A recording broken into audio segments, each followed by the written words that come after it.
Olá, vamos pensar numa coisa. Um relatório financeiro é tipo uma foto, certo? Tirada ali, no último dia do ano. Mas e se algo super importante acontece logo no dia seguinte? Essa foto ainda conta a história de verdade? Hoje a gente vai desvendar uma regra fundamentada das finanças públicas que responde exatamente a essa pergunta e que garante que o filme completo seja contado, não apenas a foto.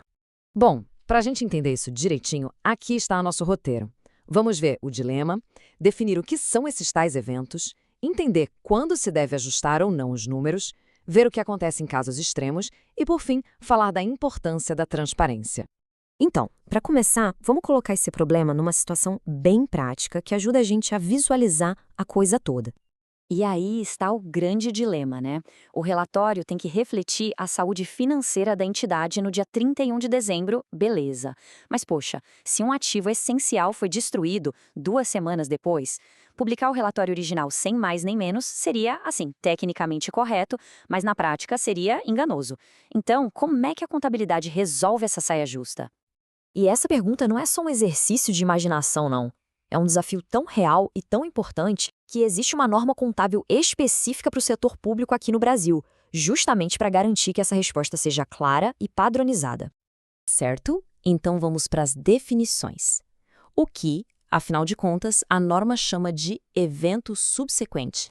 A definição oficial é bem precisa.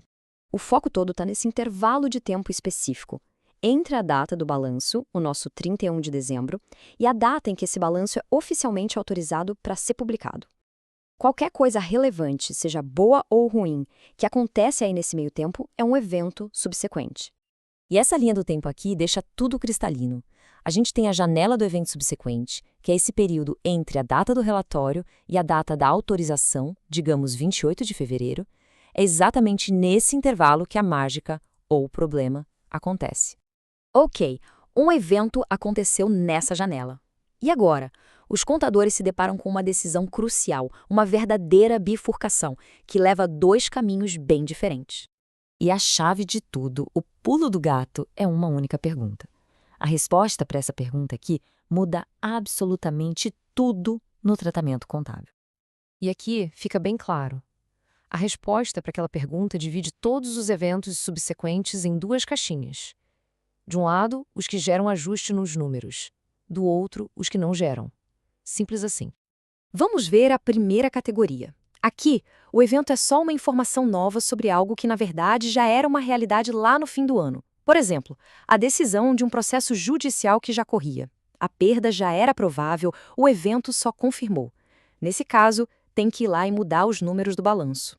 Já na segunda categoria, a dos eventos que não geram ajuste, a gente está falando de situações que surgiram totalmente depois da data do relatório. O incêndio da nossa estação de tratamento de água é o exemplo perfeito. A condição, ou seja, o fogo, não existia em 31 de dezembro. Portanto, os números daquele dia não mudam. Mas, atenção, isso não significa que a informação pode ser ignorada.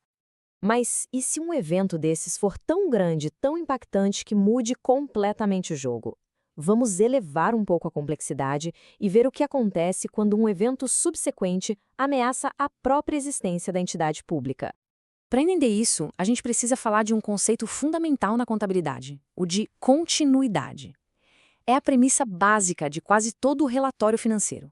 A ideia de que aquela organização vai continuar funcionando, vai continuar existindo. E aqui está o ponto crucial. Se um evento subsequente for catastrófico, a ponto de inviabilizar a continuidade da entidade, as regras são claras. A entidade é forçada a abandonar essa premissa. E isso muda completamente a forma como as demonstrações financeiras são apresentadas. É uma mudança radical. Isso tudo nos traz de volta ao incêndio da estação de tratamento e ao objetivo mais importante dessa norma toda, a transparência. Pensa bem, se o relatório for publicado sem nenhuma menção ao incêndio, ele perde totalmente a utilidade para tomar decisões. A norma existe para garantir que a sociedade, investidores, órgãos de controle, todo mundo tem o cenário completo. A confiança pública depende disso.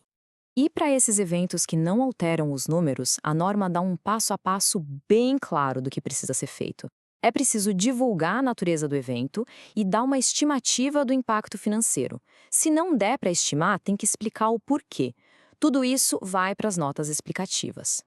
E essa regra de divulgação se aplica a várias situações importantes, como grandes reestruturações, processos judiciais que começaram depois da data do relatório ou mudanças muito bruscas no valor de ativos. O objetivo é sempre o mesmo: ninguém ser pego de surpresa.